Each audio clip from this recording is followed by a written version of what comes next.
Halo kawan Prima, bertemu lagi dengan saya Santi di program Prima Woman Series.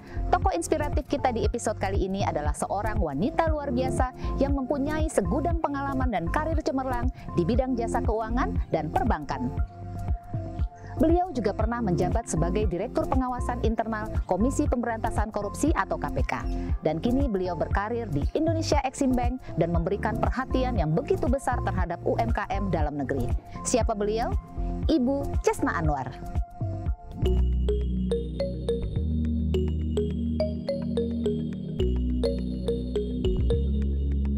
Assalamualaikum Uni Chesna. Waalaikumsalam Mbak Santi, apa kabar? Waduh, iya.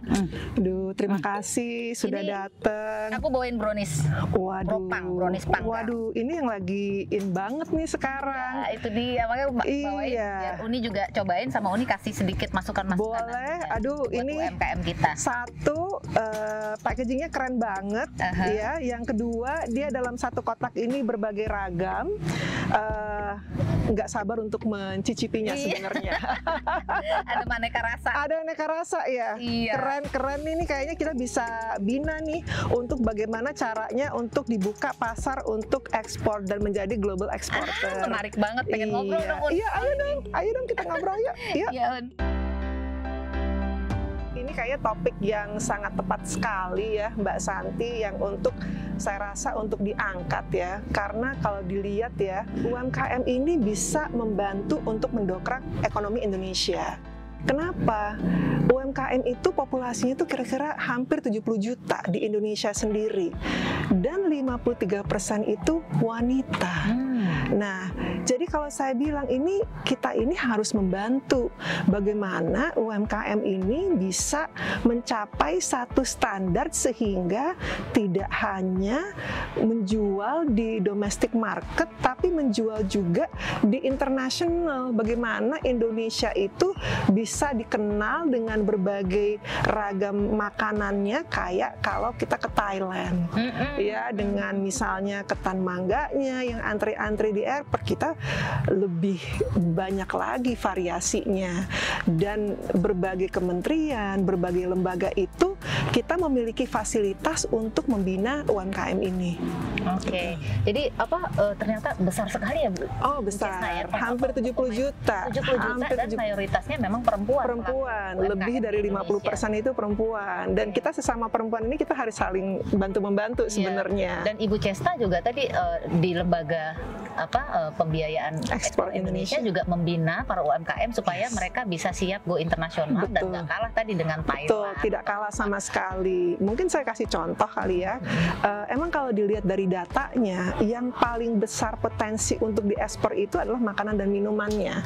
Makanan dan minuman. Nah, ini juga kalau kita lihat Thailand beberapa puluh tahun yang lalu juga sama.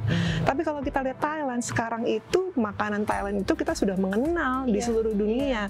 Kita nggak boleh kalah dan kita pasti bisa.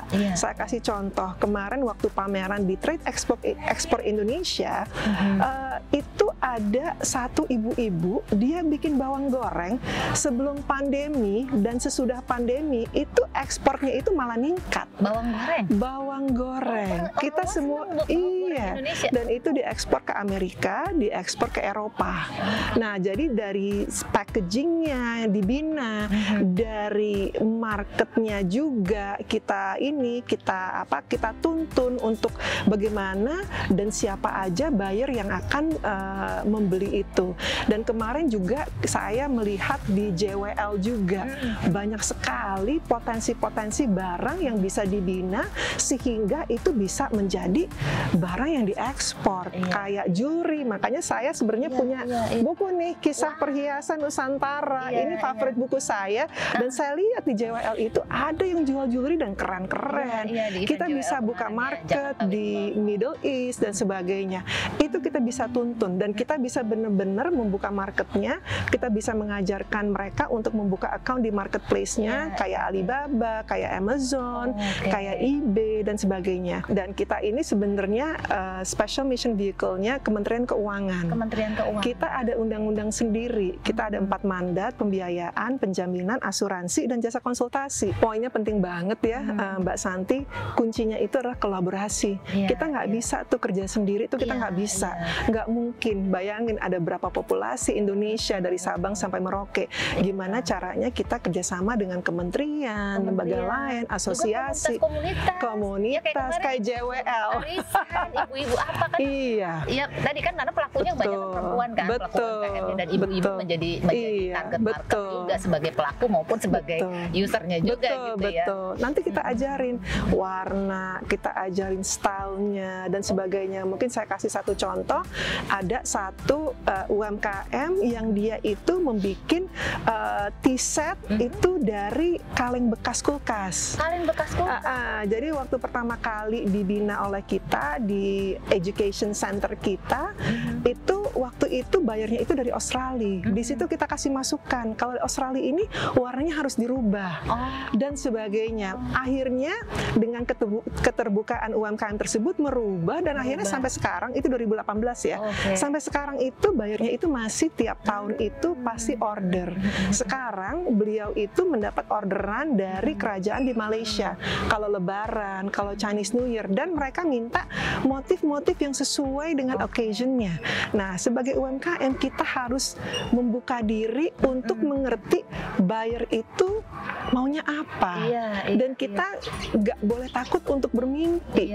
Karena bermimpi itu gratis sebenarnya. Karena kita akan bimbing dari A sampai Z. Nah, biasanya kalau ujung-ujungnya kan tadi kapital, pasti pada pengen tahu pembiayaan dari LPEI itu bagaimana? Kita ada pembiayaannya. Berapa besar mungkin tergantung kapasitas itu? Tergantung kapasitasnya si calon eksporternya.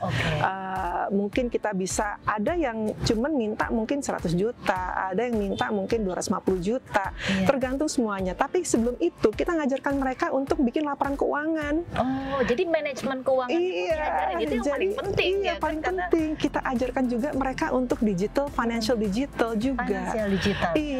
Jadi UMKM go digital. Jadi semua yang program yang dijalankan pemerintah ini kita rangkul. Karena ujung-ujungnya itu adalah bagaimana kita bisa mencetak lokal yang mendunia. Lokal yang mendunia. Nah, itu tuh ininya. Dan 3 hal yang penting banget untuk mencetak lokal yang mendunia itu adalah kuantitinya harus benar-benar kita bisa sesuai dengan permintaan buyer. Quality-nya juga. Misalnya ini brownie yang hits banget nih. Kita mau ekspor nih ke luar negeri, ke Amerika lah, karena di Amerika tuh banyak yang suka brownies ya. Manis-manis. Nah, ini nih gimana nih supaya kualitasnya itu antara pesen cuma 10 kotak sama pesen 20 kontainer itu sama. Nggak bisa hari ini dia pesen 1 kontainer ludes habis, besok dia mau pesen 20 kontainer, kita bilang nggak bisa. Karena capacity production, produksinya dan sebagainya. Kita ini juga dalam tahap di mana kita akan mengkolaborasikan UMKM yang sudah di level mahir ekspor untuk menjadi mentor yang mungkin baru ekspor, sehingga mungkin bisa meminjam fasilitasnya dan sebagainya. Kendala-kendalanya tuh mereka apa aja sih sebelum ketemu LPEI lah? Kendalanya itu mereka itu pikir produknya mereka itu udah bagus. Padahal kalau kita kurasi ada kekurangan yang kita bisa sempurnakan sedikit lagi aja. Misalnya bawang goreng. Bawang goreng itu sukses karena kenapa? Karena waktu dibuka toplesnya itu si bawang goreng itu masih garing. Nah, jadi diajarkan juga packagingnya itu supaya itu masih garing itu gimana. Jadi kalau kita kan mungkin pakai plastik biasa tuh yang truk gitu aja, yang ziplock gitu.